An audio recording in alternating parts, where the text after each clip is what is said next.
Okay, today I'm going to have a little bit of some interview with Brian Schrager, and I'm calling this live from Facebook prison because some of us share Brian's update, the Heim report, each day, and we are been summarily put in Facebook jail or Facebook prison. Maybe I'll just start with that. It's a little bit on the sort of humorous side, but it shows that the power of social media and what they're trying to do to us. Because I'm one of the guys, I'm in prison. And unlike O.J. Simpson, who was released this morning, I'm still in prison. And I'm looking for my thing. So here's just a little bit from Brian about what's going on. So let's start this over. Here we go.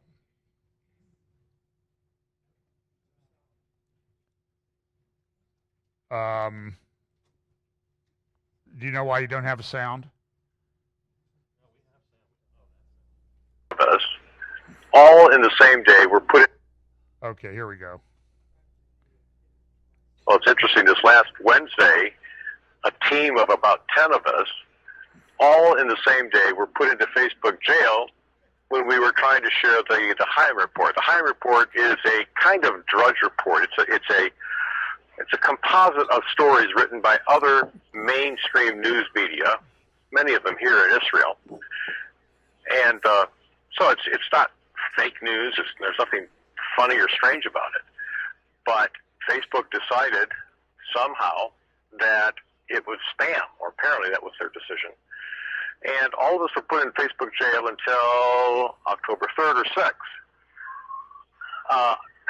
It could have happened for any number of reasons. To me, the most likely reason it happened is because a malicious individual or individuals decided to report the Heim report to Facebook as spam or something they don't want to see on Facebook. And if that's done enough on various posts, I suspect that then makes it into the Facebook server as being something that's abusive, and they start blocking. I don't know. And if that is what happened, even if that is what happened, there's no way to know who it is. There's some suspects if that's the case, but no way to know. Well, has anything like this ever happened to you before? Well, I have not been put in Facebook jail for this before. I was picked up by the Palestinian Authority in 2014 when I was living in Ben Jala, which is a city, a village really, that's part of Greater Bethlehem. I'd been living there about 6 months. One day I came to the lobby of where I was living, and about 5 men from the Palestinian Authority were there waiting for me and asked for my passport and said they wanted to take me in for questioning. And so they put me in an unmarked car, drove me down to their police compound in Bethlehem, a walled compound. And as we went inside, walking up the steps, my interrogator, Usama, who spoke English, told me, "You're here because of the things you write." And in fact, that was the case. They sat me down in a room with a wooden desk, and there was the boss was behind the desk with very badly stained teeth. It was like something out of a Humphrey Bogart movie. They took away my phone. I had texted a number of people to say, "Look, this is happening. Pray." So they took away my phone, and they were looking through it. And as they began to question me, first they sent me out of the room for a while. Then I came back, and they told me that they didn't like the things I wrote. They said, "So what did you think about the Pope being in Bethlehem?" He had been there just a couple months earlier, and I had written about it in an article that was published by the Jerusalem Post. I said, "Well, you know what I think." And, "Well, we want to hear it in your own words." So I said, "Well, I can't say it any better than what I wrote it. So it is what it is. You're one-sided." So anyway, all this to say, in the end, they said, "You're not safe here. There are people who are very unhappy about your presence." And I keep a pretty low profile. I had kept one. And so I said, "Well, who's complained?" Well, it wasn't Muslims. It wasn't Islamists. It was a group of people with an institute called Bethlehem Bible College, and their conference, and people affiliated with their conference called the Christ at the Checkpoint Conference. The Christ at the Checkpoint Conference is an evangelical version of the anti-Israel rhetoric that you hear and read all the time from the Palestinian Authority. But again, it's Christianized. And I have taken these people on fairly vigorously, and have had at that time taken them on in their the conference that they'd had in March of 2014. So my interrogator said to me, "It's Christ at the Checkpoint people, both locally and internationally, who've complained about you. We can't protect you. You should leave." And so I talked to several people. They said, "Yeah, it's probably a good idea." And so that same day, I was forced to leave where I was living in Bet Jala, again, a part of Bethlehem. But the more likely suspects were, first of all, Stephen Sizer. Stephen Sizer is a vicar in England who has written extensively against Israel and against Christian Zionists, Christians who stand with Israel. He sent me a mocking tweet asking me if I preferred the hospitality of the PA over the, what do you call it, they call it the IOF, the Israel Occupation Force. It's kind of a common slur against Israel by those who are anti-Israel. They call it IOF. So he sent me a tweet, and I put it out there. It got written up in a couple of papers. Dexter Van Zyl wrote an article about it in Times of Israel, and a couple weeks after it happened, I also wrote something about it in the Jerusalem Post. As of today, you and I and about 8 other people or so are still in Facebook jail or prison. We are allowed visitors, and the food's not bad. And I think, how can people help the Heim Report? What can we do? Well, anyone watching, please share it yourself. Share the Heim Report link. We put it up as a link and also as a mem, and all the stories are listed with the link and the mem. And share it on your own personal page and spread the news. Say, look, we need help to get news out about Israel, what's happening. These are stories that Watchmen for Israel really need to be aware of. And that's really what the Heim Report is all about. It's to let people know what's going on from an Israeli perspective in Middle East events and really things around the world. Regarding Syria, regarding Israel itself, of course, regarding especially what's happening now up north with Hezbollah in Lebanon, and now Iran coming into Syria. Facebook is all about wanting people to create groups and to share things as long as it meets their whatever they think is approved. And so it's kind of a bizarre situation that you can share anything you want, apparently, even some pretty awful things. But news from mainstream sources about Israel apparently trips some triggers places. Apparently. But anyway, we were just. The frustrating thing is there's no way to find out for certain what the problem is. We're left guessing. We're just sent to jail summarily. We can file a response saying, look, this isn't right, it isn't fair, but we don't hear back from anybody.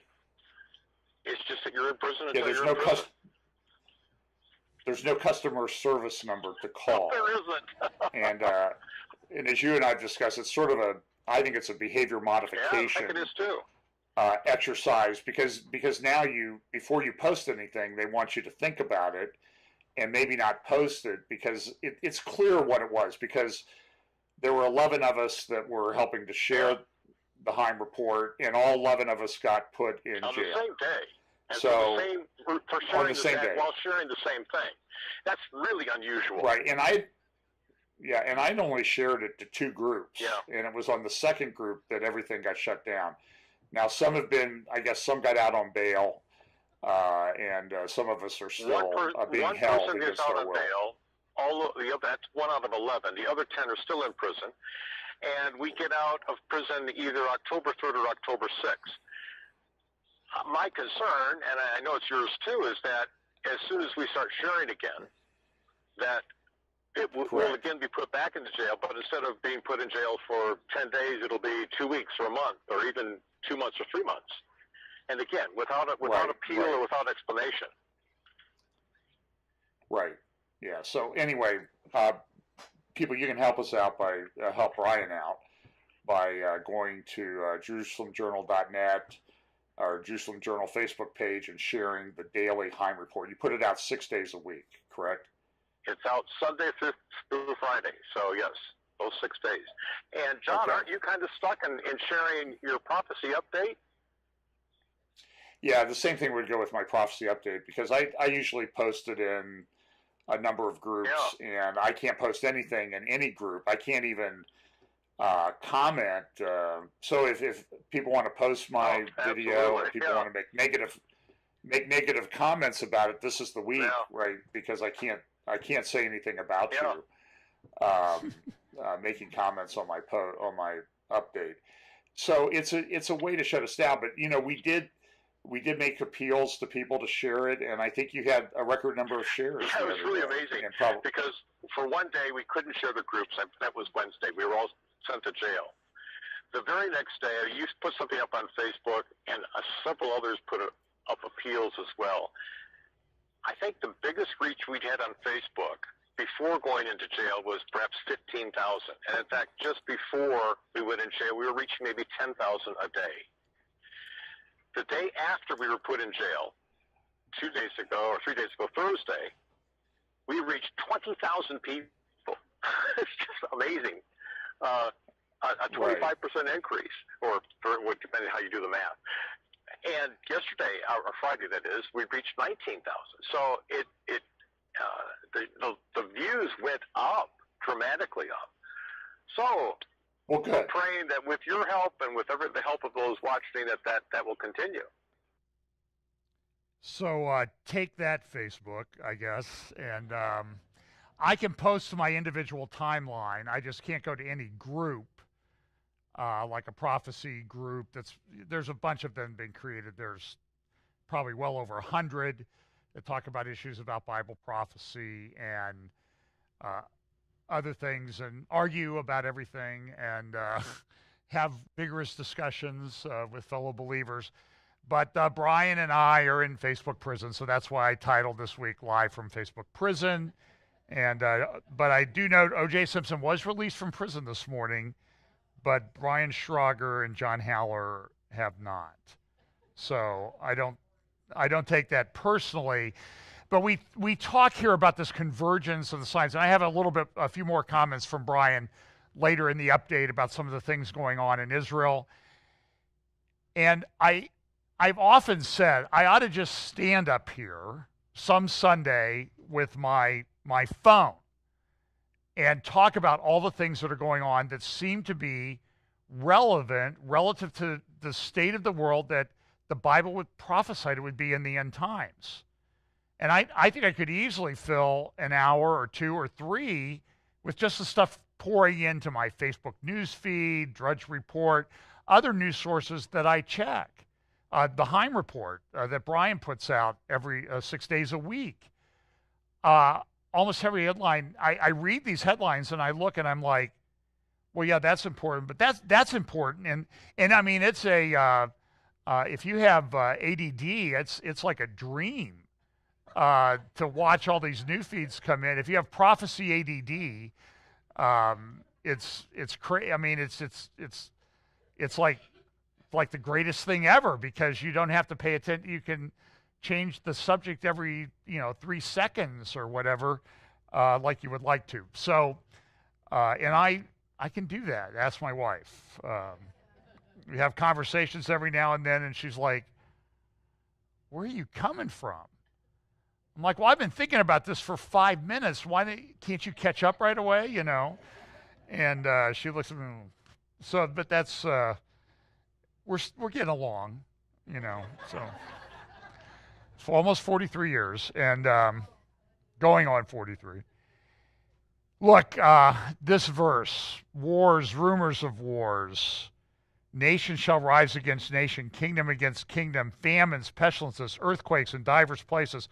All these are the beginning of sorrows. And it gets worse, but it gets really good it's really good at the end.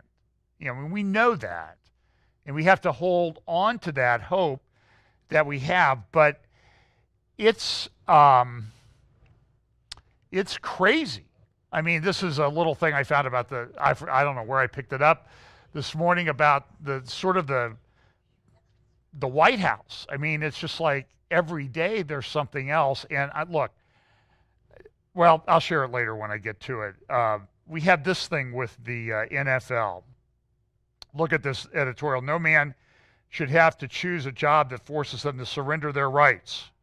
And somebody says, mind if I join you? Who are you? A Christian baker. And then I saw an article this week about, I don't even remember where, it might be out in Washington, I think, that a photographer makes up, videos of wedding, and he makes up these neat little, he uses his creative abilities to make nice videos about a wedding. But he says, I don't want to do same-sex marriages. And so what's happening now? He's being sued for discrimination. They're gonna run him out of business, just like they did the Christian baker, just like the bakery, I think, in Oregon, the guy in Colorado. That case is going to the Supreme Court, but I think there's been some things change, and I'm not so sure if that arguments are going to take place. They may have been postponed. But this is the state of the world that we're in. Mike and I, Clapham and I, will be speaking with Jacob Prasch at a Moriel conference this weekend, coming weekend in Langley, British Columbia. You can go to moriel.org and you can get the information about that. It's at moriel.org. Just on the right-hand side, it'll say Prophecy Conference. It's Friday night, October 6th, and all day Saturday into Saturday evening. And so pray for that, that everything will go well, travel will be safe. I'm still wrestling with one of my talks. I may talk about this, and you're like, Ready Player One. What are you? Have you lost your mind? This is a new movie coming out. Have you heard about this movie? It's being directed by Steven Spielberg. This is a place. This is called The Stacks. This movie, it's about virtual reality and the pleasure that people get and the ability of people to have an okay life in the stacks. Here, you see these homes stacked up, and it's pretty ugly. This is Columbus, Ohio in 2045. This is where it's set, right here. The movie is going to be if you go to watch the trailer, Ready Player One, it says, these are the stacks in Columbus, Ohio in 2045 where I live. And it's a miserable existence, but everything is great because I can put on this suit and these goggles and I can live an okay life. I can be whatever I want to be. Now, folks, this is Tower of Babel type stuff. It really is. And when you think about it, it's all connected. I mean, on the way in this morning, I put something on my phone and a thing popped up. It was, as I referred to him, Bruce Gender, speaking at some award show about for bravery or something like that. And PM goes, "You're not going to play that this morning, are you?" And well, she didn't quite say it that way. She said, "You're not going to play that this morning, are you?" But I heard, "You're not going to play that this morning, are you?" And I said, "No, I'm not, but I may talk about it." But it's you can decide anything today about who you want to be. You don't even have to be the sex that you're born. You don't even have to change your sex physically to claim that you're something else, or a combination of them, or neutral, or whatever bizarre combination you want to come up with. And you see there's a world leader that'll rise that will take advantage of that and say, you may have a miserable existence here. And we know that period of time is prophesied in Scripture, that 70th week of Daniel. there's a lot of bad stuff going on. And you wonder, is like, when you really look at it, it's like, how does this guy take over and people follow after him? The world wonders after the beast. And I think this virtual reality stuff plays right into that. So I may talk about that at the conference the other night, this Friday night or Saturday when I speak. But it's bizarre. I don't know how else to describe it. I feel like I'm living in some kind of virtual reality sometimes when I flip on the news or flip through the things that people send me. There's like a total disconnect. But look, I think God is preparing his faithful remnant, and I think we see God disconnecting faithful people from the world. We should be getting it that this is not our home. We're here till the Lord takes us out, but we know that we don't really have a great future here, especially a great future without the Lord. And this is an example. Hugh Hefner died. And I know that there's some thought that you shouldn't speak ill of the dead. And I've seen Christians posting this. And I'm like, really? I mean, really, people? Can we speak the truth? I pray that in the last moments of his life, he realized what he had done. Okay? And he repented. He accepted the gospel. He accepted the Lord as his Savior and believed.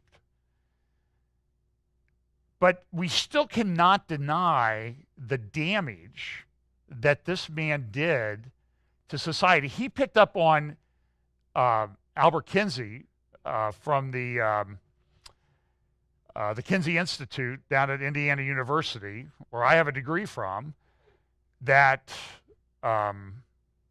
who was a real pervert and a pedophile. But it's changed society and culture. And Hefner picked up on it and was able to market it and make a fortune off of it. But the things that I've been reading about him, he had this great lifestyle, but I don't know how to describe it, but some of the things I read about how things went at the Playboy Mansion, it's like, it may have sold for $100 million or whatever somebody bought it for recently, but it sounds like it was occupied by the equivalent of, the crazy cat lady down on the west side of Columbus that had 87 cats in the house and lived among all the, the things that went along, or the people that have, 100 dogs and they never make them go outside to relieve themselves. And he lived in this mansion, and he destroyed a lot of lives. He destroyed a lot of marriages. And I've seen people defend him. It wasn't that bad. I really do think it was that bad. And I know that people are trying to say we shouldn't speak ill of the dead, but let's talk about what he did, okay? And let's hope that he somehow came to know the Lord before he passed on. Hurricanes. These are some pictures. This is a picture from St. Martin and the destruction there. And we're still not getting a lot of really good, solid video and pictures. Somebody was sending me a lot of things about Puerto Rico, some of the things that are coming out. I've seen, for example, here's a bridge in Puerto Rico. And this is all over Puerto Rico's like this. People are, I saw on NBC News the other night, or ABC, guy needs to go get gas for a generator that he has. He has to walk 7 miles each way every day in 90-degree heat, 90+% humidity, carrying these big gas cans. It's like the whole island had an EMP attack. No power, 90% of the cell towers are down. They're only able to get 10 flights a day in and out of the airport. Now I'm going to play now, and of course now there's a big controversy. I'm going to play a clip of the mayor. If you don't want to watch it, skip forward a minute. But I think what she says in this video clip is valid. This is a horrible situation. There's no water. There's raw sewage. People are going to get sick. The food. They're having trouble distributing things because the roads are impassable. Bridges are out like this. And so here's what the mayor of San Juan said.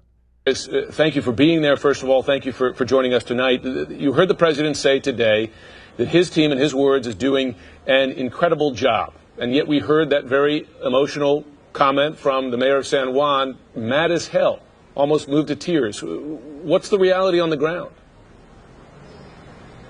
The reality on the ground is the one that your reporters are telling the American people.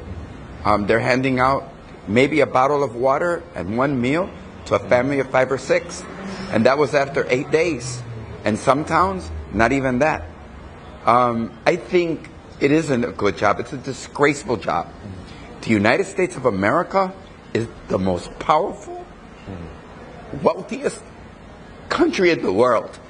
And this is not a response that's demonstrative of our power and our wealth. And I'm tired of the president always talking about how much it's going to cost. It's costing lives, Mr. President, of children and the elderly and the infirm. And we should begin an operation to also evacuate people from this island, especially the elderly, especially those that have sicknesses, until they can return to an island to rebuild it. But right now, I think we also need to talk to. I was with the mayor of San Juan. We sat down with the director of FEMA this afternoon. Here's good news. Tomorrow, all of the hospitals in San Juan will be getting a regular supply of petroleum so that they can keep in operation. He promised me that tomorrow there'll be 1.7 million meals delivered to Puerto Rico and 2.5 million liters of water. And I begged and implored him, because I don't want to hold responsible the employees on the front lines. The command has to come from Washington, D.C. Only 4 days after the hurricane, the first 59 pallets of Ensure and Pedialyte and Pampers and medicines from Chicago arrived to the people of Puerto Rico. How is it that a community of people can organize themselves individually, and yet the mighty federal government has not done? I saw corporations and Catholic relief and Christian relief organizations supplying the people of Puerto Rico with more than the federal government. Let me just... Okay, so listen, pray for those people, give the relief agencies. It is, and I understand, no, I don't understand. It's a difficult situation. They've lost everything, and it's 3.5 million people, but there are a number of other islands, St. John's, the British Virgin Islands, Anguilla, St. Martin, Barbuda, another one I can't even, Dominica, thank you. They've lost everything. I mean, everything, and it's island after island, and it's very difficult to get everything in there logistically. So, the United States sends a hospital ship 2 days ago. It won't arrive till sometime this week. It left from Norfolk, Virginia, and had to sail down there. And these things, it's a logistic nightmare. Look, it's a good preview of why you should take some reasonable steps to prepare yourself for something like this. You don't have to go crazy. You don't have to build a bunker, but have some water, have some food stored up. But look, and it doesn't help when your home is destroyed in a huge hurricane. But it is a difficult situation. So everybody needs to pull together. So here's an article in the Australian Spectator magazine. And I won't spend too much time on it because I see the time's rapidly going by. But what's changed in Britain since same-sex marriage? Listen to just a little bit from this. 4 years ago, they voted in same-sex marriage in Great Britain. And they made all sorts of promises. It's not going to change anything. You know, it won't affect churches. It won't affect freedom of religion. It won't affect freedom of speech. And what's the result? They lied. They lied. Listen to this. Current Conservative Prime Minister Theresa May has revealed proposals to abolish the need for any medical consultation before gender reassignment. Simply filling out an official form will be sufficient. There's actually a Ministry of Equalities in Great Britain. And, I mean, for example, here's some of the stuff from there. Proposals to streamline and demedicalize the process for changing gender will be a part of a broad consultation of the legal system that underpins gender transition, the Gender Recognition Act. They're changing everything. Currently, individuals need a diagnosis of gender dysphoria and have to provide evidence that they have been in transition for at least 2 years before they can apply to legally change their gender. Removing the need for medical diagnosis of gender dysphoria before being able to apply for gender recognition. The current need to be assessed and diagnosed by clinicians is seen as an intrusive requirement by the trans community. The government has also announced that the deferral blood donation period for men who have sex with men, and if you donate blood, which I do, you're asked a series of questions. And as you go through this series of questions, have you been here? Have you done this? Do you do this? Do you do this? It's like you get down to a really narrow pool of who can donate blood.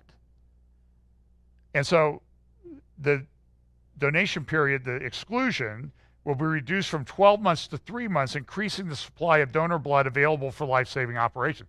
Because the American Red Cross calls the house all the time. Please come. If you donate blood, you know you get called all the time. Let's see what else they have here. Oh, so now they're saying churches, this is the minister of equalities, the minister of the Ministry of Equalities, says church should allow same-sex marriages and keep up with the modern world, Justine Greening says. Here's some headlines. Well, this is, and at the same time, listen, what's happened in Britain since they did all this? Political chaos. We're doing it here in America. We did it 2 years ago. The Supreme Court came out. What have we had since? Political chaos. That's my view. Now, I think messing around with Israel and forcing them to do things contributes to that. And I'd like to run an experiment. Leave Israel alone for like 3 months and see if things improve in Washington. I suspect that they would a little bit. We had this labor minister or a member of parliament in Great Britain who had to choose between his Christianity or leading the. He was involved in the leadership of labor. He had to quit. I told you about this a couple weeks ago. Look at what he says. To be a political leader, especially as a progressive liberal party in 2017, and to live as a committed Christian, to hold faithfully to the Bible's teaching, has felt impossible for me. I'm a liberal to my fingertips, and that liberalism means that I'm passionate about defending the rights and liberties of people who believe different things to me. Even so, I seem to be the subject of suspicion because of what I believe and who my faith is in which case we are kidding ourselves if we think we yet live in a liberal, tolerant society. In Great Britain, universities across the nation are threatening to mark down students who continue to use the words he and she. Instead, gender-neutral pronouns such as Z must be uniformly applied. This is Hull University. This is a headline from the Express, I believe, paper in Great Britain. In a heartbreaking development, and in spite of Britain's foster crisis, in other words, what's a foster crisis? They don't have enough parents to take care of kids who need foster parents. And God bless all, I know people that a lot of us know here, they're foster parents. They take care of these kids. They raise them for 2 years and then they're taken away. And it breaks their hearts, but it's like this unbelievable ministry that these people have, that they do.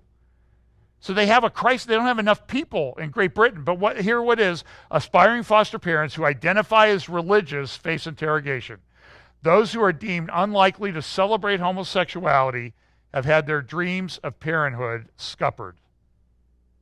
This month, Britain's High Court ruled that a Pentecostal couple were ineligible parents. While the court recognized their successful and loving record of adoption, they decreed above all else the equality provisions concerning sexual orientation should take precedence.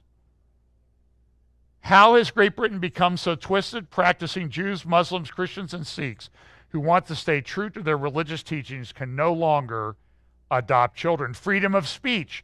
In the lead up to the parliamentary vote, we witnessed almost incomprehensible bullying.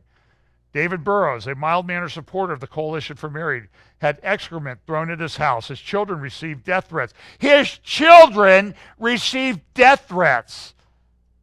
The people behind this are fascists and terrorists.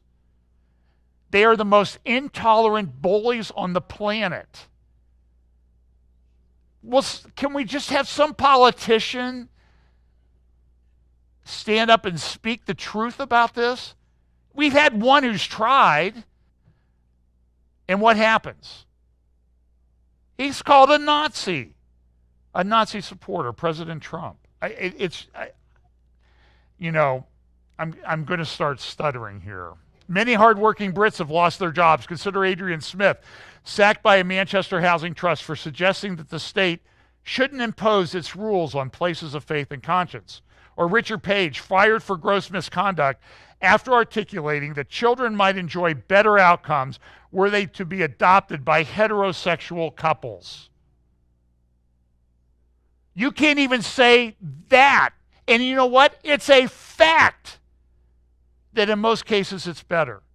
We have huge problems of poverty and crime in America. And you can go through those communities, you know where they are.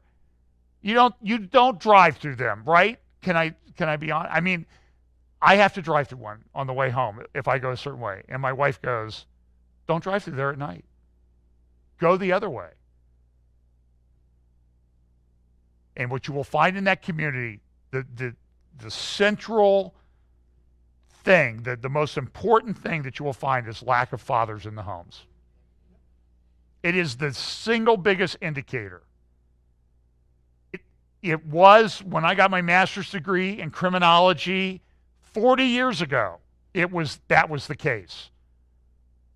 Then, in the African-American community, in poor white communities, the out-of-wedlock birth rate was somewhere around 20 to 30%. It's now, I hear, 77%. And you can't speak the truth about this, or you're a bigot. It's insanity.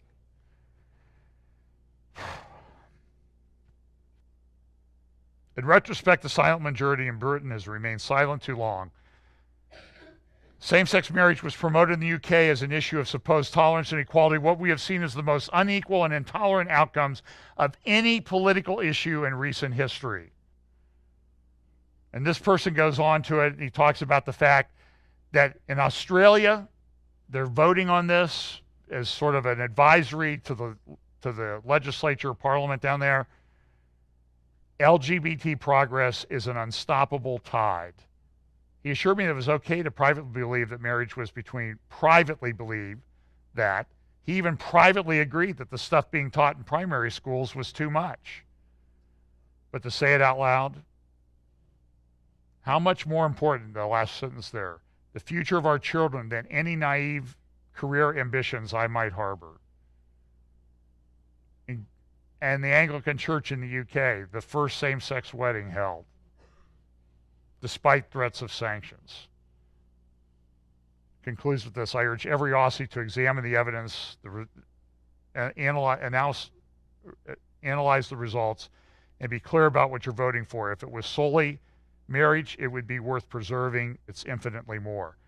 And I agree with everything that that man had to say in that article. So let's look at some things going on in the Middle East. I told you that I should just stand up here and talk about what's popping into my newsfeed. This was, I mean, literally, I was standing up back there getting ready to walk in here, and I threw in 3 slides. Last night in Edmonton, a U-Haul truck went screaming down the street. They found an ISIS flag in the cab. Patrick Poole, who lives here locally, great reporter on Homeland Security and terror issues. It's a terror attack. In Barcelona, they're voting on whether Catalonia should leave the Spain, become independent. Police ran in. Last I saw, Brian showed me a thing on his phone. I think it's on the Drudge Report. Over 337 people injured when the police went in and started beating up people that were voting about independence. It does seem like it's chaos out there. I mean, am I overstating the case? You can't even watch football. Everything's political now. I mean, seriously. Okay? I don't really care what their politics are.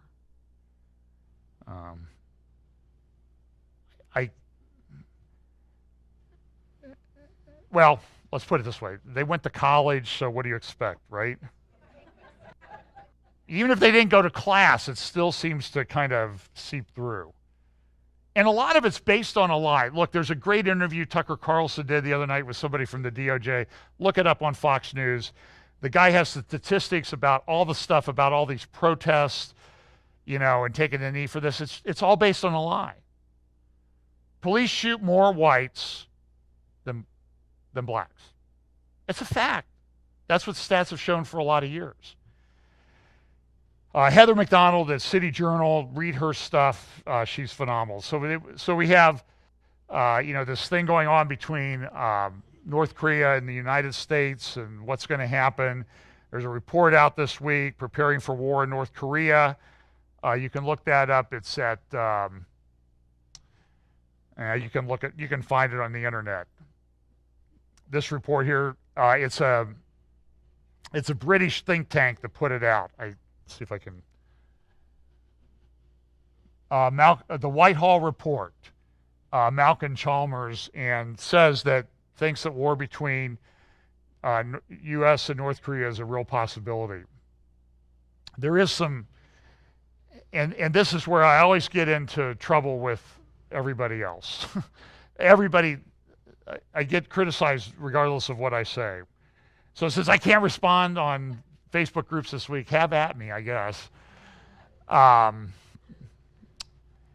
So this is good news. This is and I've heard this from military people, that this is out there, that there are these laser weapons that can destroy drones and other things like missiles.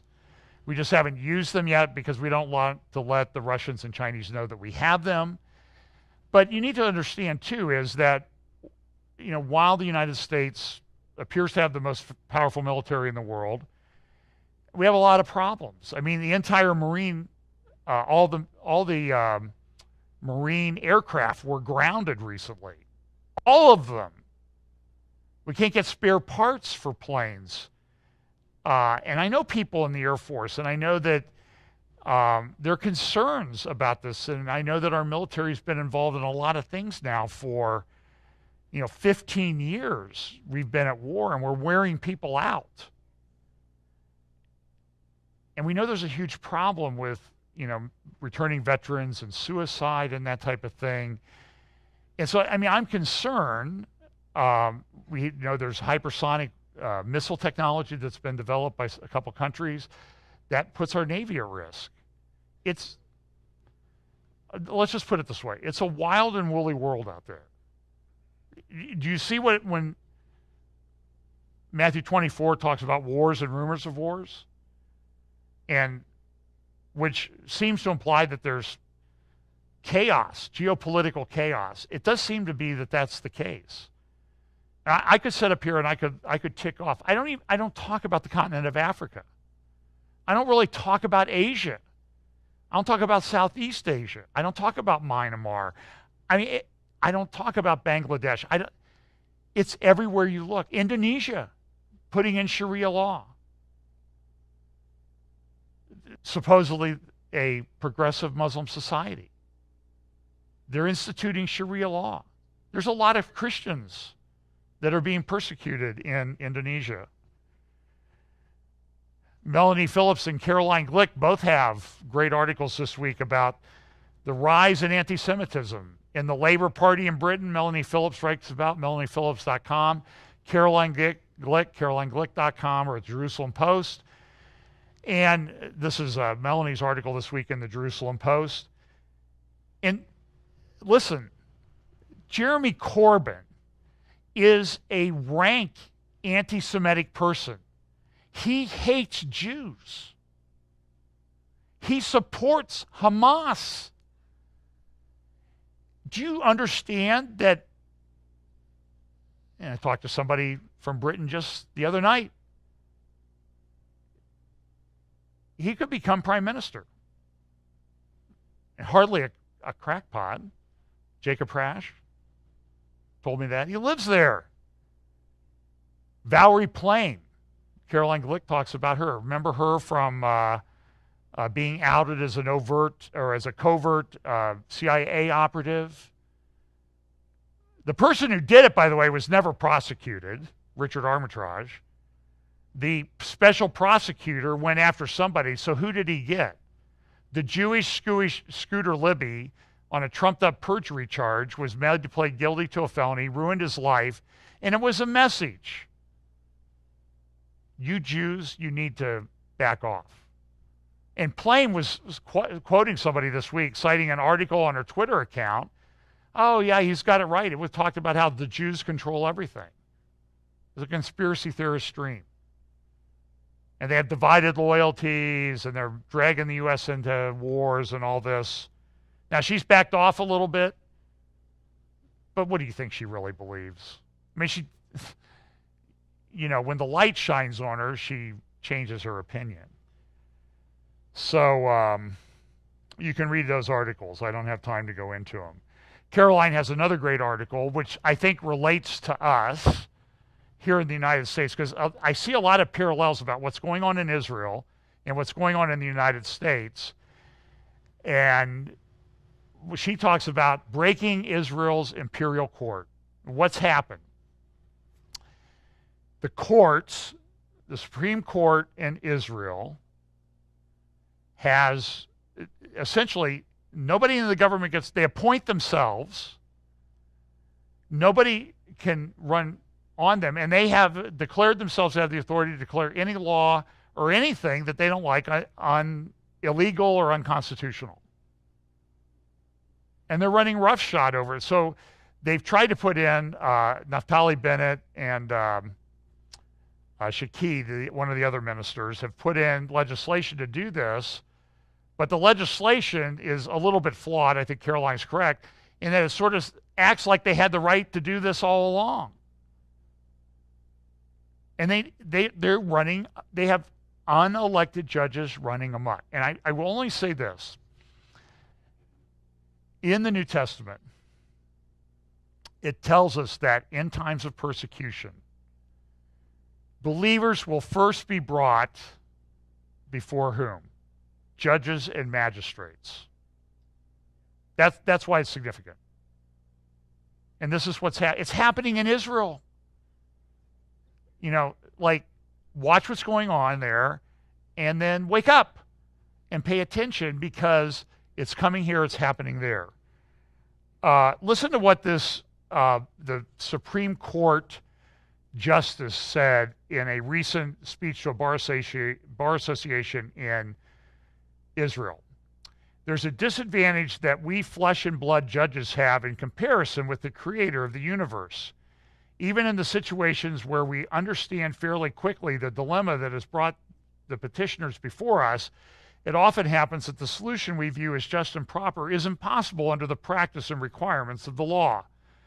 These situations, in my view, are among the most difficult and complex cases that we as judges are called upon to contend with. How do we bridge between the law and what is right? Finding an answer to the question, discovering the secret, spice, is perhaps one of the greatest tasks that lies before us as judges. How about this? It's not your job to make it up. But look, I went to law school. I know what people are taught. So ISIS released audio this week. They're trying to determine if it's authentic about Baghdadi. He makes reference to North Korea, so some people think, well, maybe he's still alive, even though I recall that people were running around saying, we got him. Maybe not. This is going on, and this may be prophetically significant, this Kurdish thing. These are the descendants of the Medes. They maintain their ethnic identity for millennia. You can go read Isaiah 13, Jeremiah 50 and 51. It does talk about the Medes, and it may have something to do with the end times. I'm not sure. I think this is just another factor that maybe we need to consider. And they're voting their own independence. They're shutting down their airports. Iraq is upset. Turkey's going to cut off their oil flow. They have a lot of oil. Iran is cracking down on them. And guess who they use as their model? They run around waving Israeli flags because they see the rebirth of the Jewish nation as significant. Erdogan seems to be increasingly belligerent. Netanyahu is this morning, this is just from the Jerusalem Post a few minutes, about within the hour, scoffing at Erdogan's claim that Mossad is behind the Kurdish referendum. There's a lady that went, Leah Khalid. She is a terrorist. She went to the European Parliament, talked about this, getting rid of Jews, and she was applauded. Happened in Europe this week in the EU Parliament. What does it say? I will bring all nations against you in the latter days.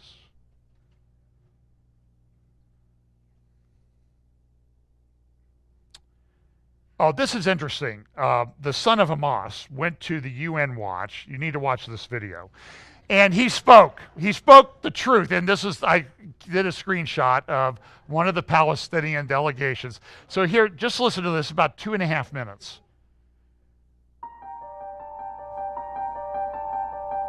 Israel, the occupying power, continues with its colonial policy and its daily violations. It continues to abuse, to arbitrarily detain, to carry out ethnic cleansing, steal land and natural resources, uproot trees, steal money, Israeli activity to Judaize Jerusalem, demolition of homes, confiscation of land and property, spoiling of natural resources. Racist violations perpetrated by Israel. Israel continues to commit various forms of human rights violations in North Palestine. Korea. Israel, the occupying power, is advancing in its efforts of mass colonization and continued apartheid. Put an end to this colonialist regime. Apartheid, atrocities Venezuela. and massive destruction inflicted on the Palestinian people. War crimes, crimes against humanity, ethnic cleansing, Iran. and state terror.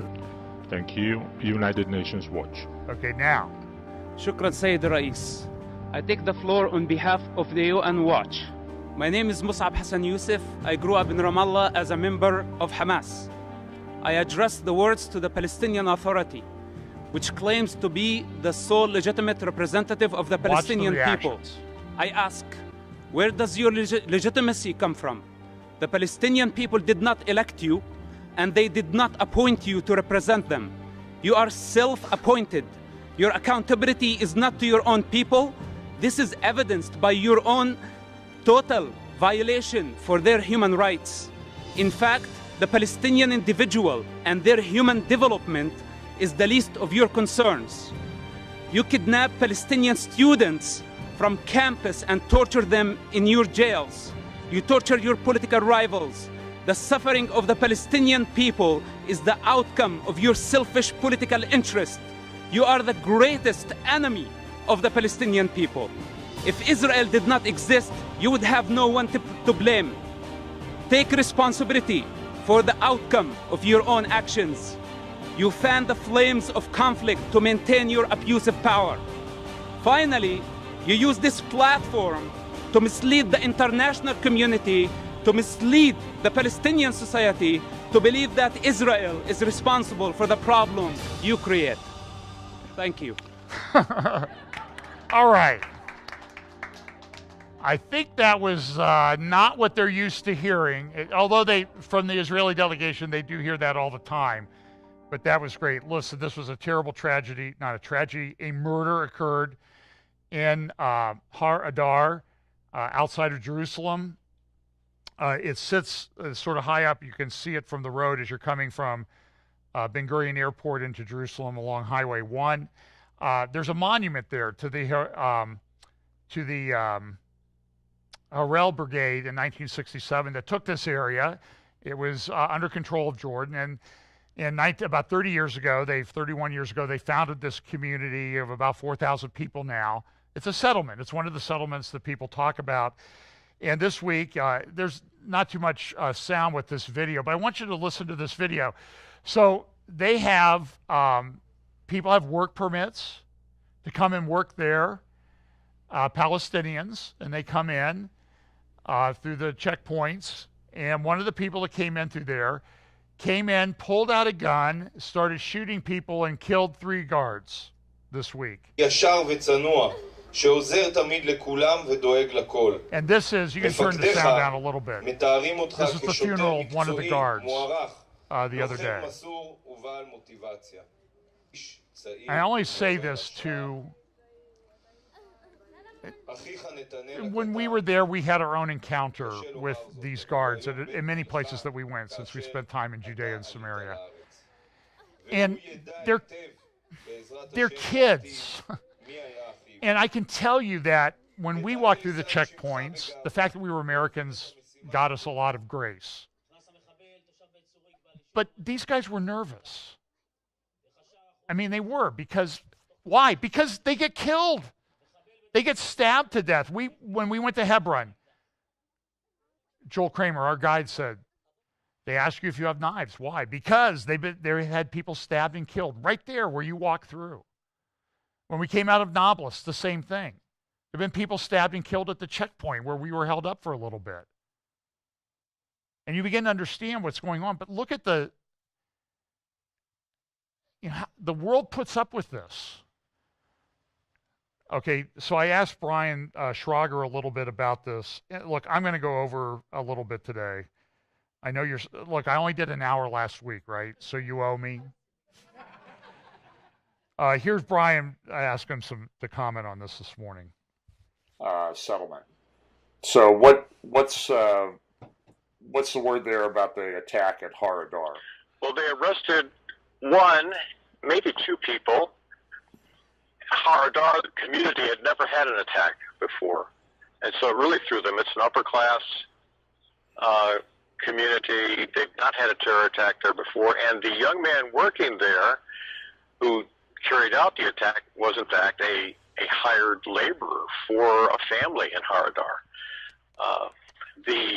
What came out afterward is that his girlfriend or his wife had recently left him. He was distressed, and so part of the narrative in the follow-up was that he was provoked to carry this out of the anguish of his own personal life. Sure. But on the other hand, Debka, the Israeli intelligence news service, noted that he carried out the assassinations he carried out the kills with the skill of an assassin. And so Debka proposed that he must have had some significant training in order to be able to carry out the executions with such efficiency as he did.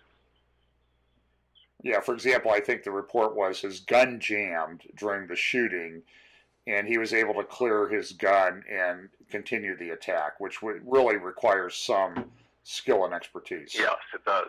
How does Israeli society react to something like that now? Is there a push to rethink these work permits, which I understand there are something like 50,000 work permits from Palestinians that live in Judea and Samaria, or what they call the West Bank, that are allowed into Israel daily to work.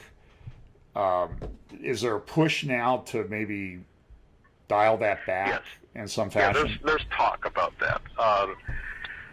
Whether or not it will be significantly dialed back, I doubt that it will be significantly dialed back.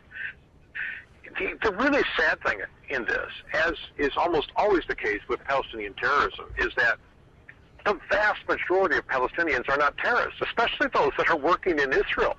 And that's where they're trying to provide for their families. They go into Israel proper because they can make better money there and support their families in a better way.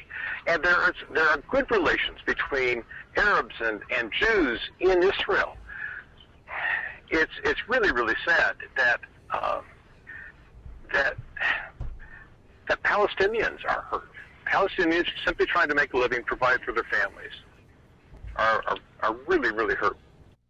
Well, earlier this week also, there's no sound with this, Prime Minister Netanyahu went down to Gush Etzion and spoke about the 50th anniversary of these settlements that started being built after the Six-Day War.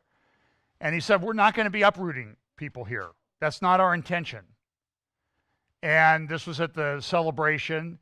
Around the same time that this happened, our ambassador, David Friedman, from the U.S. to Israel, was interviewed by an Israeli news agency.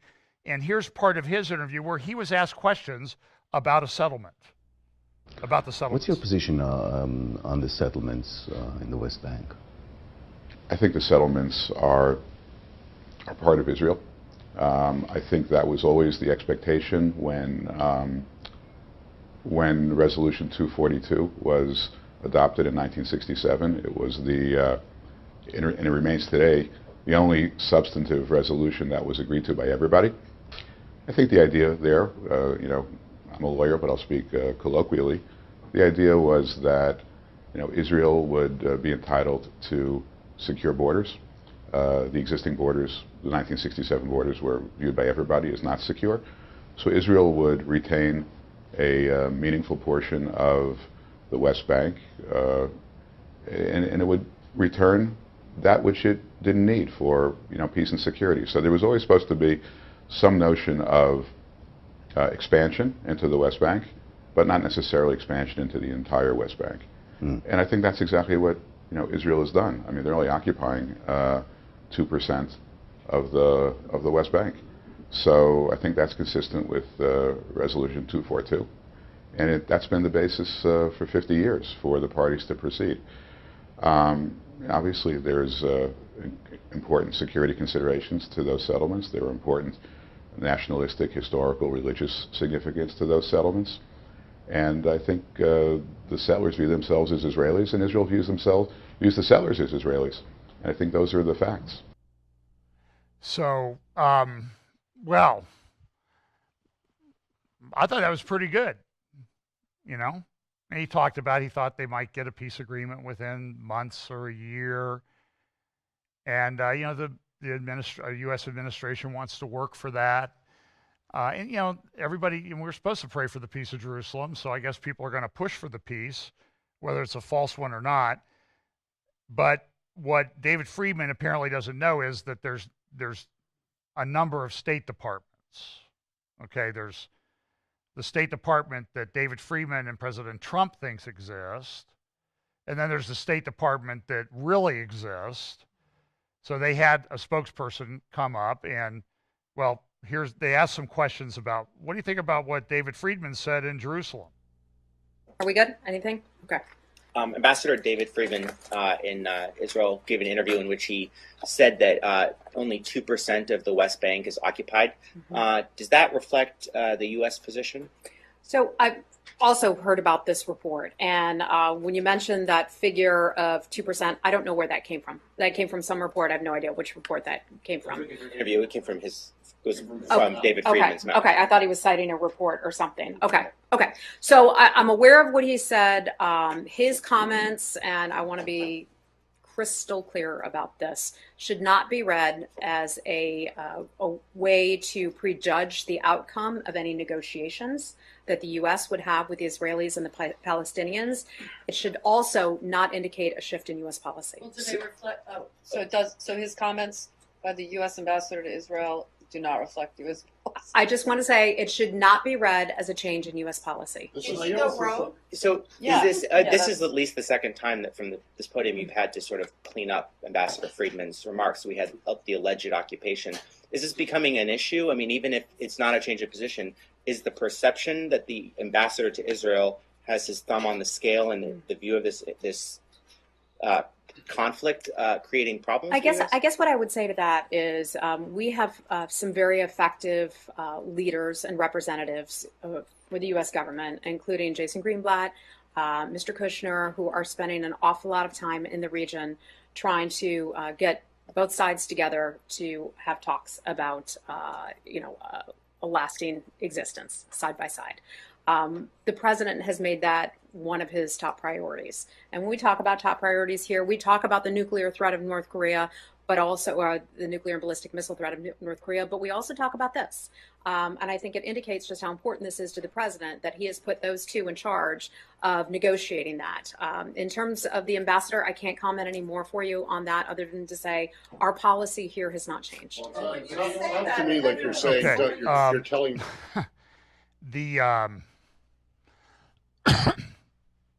I feel like when I do these, you know who Mark Levin is. And I feel like, I mean, you should have heard Mark Levin talking about, you can't say that! He's yelling, and I'm always afraid he's going to have like a stroke while I'm listening to him. And I feel like when I see if I wanted, I wish my wife was standing here, because she could, need to give her like a little cattle prod in my pocket, like you're going too far. She's shaking her head back there. I can see you. I'm not looking at you, but I can feel that look. Spokesperson, I don't know what her name is, Barbie here. I said it.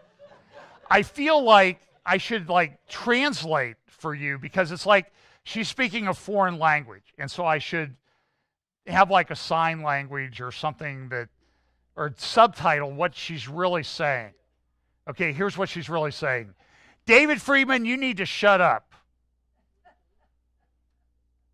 Because you're not on board with the State Department that I work for. And, here's Brian. He had just a few comments about this. We'll do this, and I'd probably be done in about 5 minutes. Are we good? Anything? Okay. Ambassador David Friedman in Israel gave an interview in which he said... Mm-hmm. Okay, well, let's talk a little bit about Ambassador David Friedman was interviewed the other day by one of the Israeli news sources and made some comments about, he was asked a question about the settlements that are located in the West Bank, or Judea and Samaria, as I prefer to call it. And he made a comment to the effect that, well, yeah, they're part of Israel. Yeah. And that's led to a lot of pushback. I know that it also came in the context of Prime Minister Netanyahu going up into, or down to, I guess, from Jerusalem, Gush Etzion. Gush Etzion. Is that how you say it? He went down to Gush Etzion, which is very close by here, just like you said, south of Jerusalem. It's part of Efrat, if you know the Efrat community.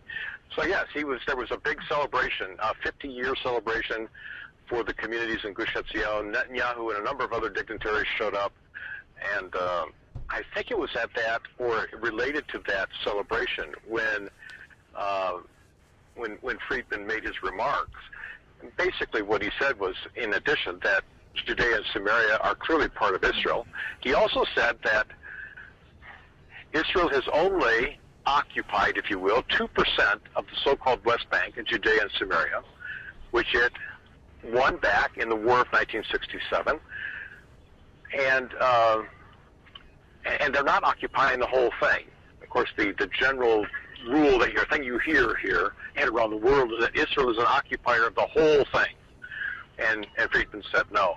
So there's a remarkable situation. You have a U.S. ambassador here now, and his bosses at the State Department are saying, look, our ambassador doesn't represent us. The settlements, these Jewish communities, which in Judea and Samaria have been kept from growing for at least 10 years. And so there's pent-up demand for new space. And a lot of times this is building up, like building a multi-story living facility. It's not building out. It's not on new land. It's building within these communities. And by the way, this is also building in Jerusalem, because Eastern Jerusalem is considered Palestinian. West Bank, yes. There's no wall there, but when you drive, you remember Hebron Road, John, when you go down Hebron from Jerusalem, on the right-hand side, it's regarded by the international community as Israel. On the left-hand side, it's regarded as occupied territory. So even that construction is contested. Well, what Netanyahu has said is that he's going to build. He's going to allow these communities to get relief and get some housing units up. And for his part, President Trump has said, well, I don't like it, but I'm not going to tell you no completely. So he's kind of been playing both sides. But he hasn't said I won't allow it. He hasn't said I'm against it. He's only said I don't like it. I think it might be harmful to the peace process. So right now there is a plan to continue some building. We'll see how far it progresses. And President Trump did come out, and essentially what the administration said was, look, you can build it, just don't have a party about it or celebrate it. I think that's my translation of it. One other thing, and then we'll go. There's a great article in Foreign Policy this week by Jonathan Spire called "Israel's Going to War in Syria to Fight Iran." You can go to foreignpolicy.com. I'll try to give Brian the link so he can put it in the description of this video on YouTube, or I'll post it on my timeline on Facebook. Not in any groups yet because I'm not allowed, but it's a great summary of what's going on the northern borders of Israel. And even this morning, Nasrallah was making some speech about Israel, the head of Hezbollah. And you have these Iranians there, you have the Russians, you have the Syrians, and we're sort of there a little bit, but not too much. We want to get rid of ISIS, but the fear is that we're going to leave and Israel's going to be left alone. And I think this has some significance. And he talks about the preparations that are going on in Israel, that this war is going to happen and we're going to have to fight Iran. So I'll just close with this, just a couple minutes. I asked Brian about this. He actually knows Jonathan Spire. It's a friend of his. They both write for the Jerusalem Post on occasion. And so here's what Brian said about this article from Foreign Policy. There's a great article in Foreign Policy yesterday, which I think was by Jonathan Spire, about Israel may have. Yeah, I was just going to say he is a friend of yours. Yeah. And I think it's a pretty good summary. Oh yeah, Jonathan's brilliant. He's really smart, sharp. Yeah, I think it's a great summary of what I'm not sure how to say this exactly about. It's a great summary of the situation that Israel faces on its northern border with Syria and Iran and Russia. And I know you looked at the article, and why don't you just give us your thoughts on that? The essence of it is that Israel, in August, it went to the U.S., and either late August or early September, Netanyahu went to visit Putin in Russia, and in both cases they were making an appeal, in the one case to Trump and the other to Putin, to not allow Iran to move in right on the northern border, across the northern border from Israel and Syria. They wanted to keep a buffer of, I think, 60 kilometers or something like that. Well, in the U.S., they were very polite and kind, and they told him, though, that they told Netanyahu, or they told the Israeli representative not Netanyahu. They said, look, we're there to fight ISIS. We're not there to do anything else. We're there to kick ISIS out. And so there was no joy for the Israelis in Washington. And so in short order, Netanyahu went to see Putin. And again, he was treated very politely with kindness and deference. But again, the answer was no. Putin said, look, Iran's its own country, and we are working with it. They're allies, but we don't control what they do. Well, in fact, Russia is very dependent on Iran's support and underwriting in controlling the situation in Syria. So Iran, in fact, has moved right in across from Israel's northern border. And so what Jonathan is arguing is that when war comes, as it must, Israel is going to have to act alone against the Iranians in Syria.